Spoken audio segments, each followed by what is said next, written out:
Bukan, selain pada itu saya ingin memperkatakan tentang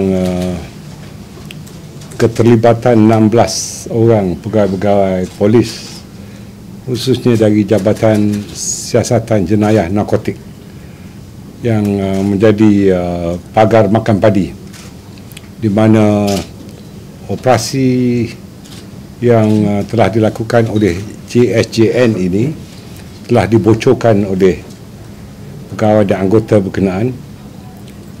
Saya telah memberitahu Ketua Polis Negara, Timbalan Ketua Polis Negara dan Pengarah Jabatan Siasatan Jenayah Narkotik Datuk Seri Mohtar Sharif supaya tindakan dilakukan serta-merta, bukan hanya tindakan-tindakan dalaman tetapi tindakan perundangan.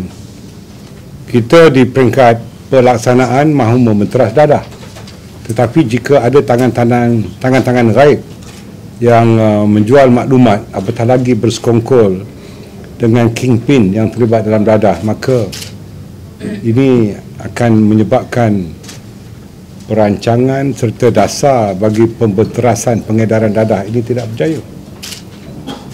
Jangan marah pada saya, jangan marah pada Bukit Aman jika tindakan disiplin dilakukan, dan jangan pernah mohon maaf di atas kesilapan mereka itu. Dan kami telah menghidu sekian lama, apabila bukti yang kukuh telah diperoleh maka tindakan dilakukan. Dan saya ingin memberitahu bahawa kita tidak akan pernah melindungi sama ada pegawai-pegawai itu di bawah KDN atau lain-lain jabatan dan agensi. Maka kita bekerjasama dengan semua pihak agensi penguatkuasaan termasuk SPRM untuk menentukan bahawa tindakan mengikut perundangan dijalankan terhadap mereka yang menjadi tali barut kepada penjenayah pengedaran dadah.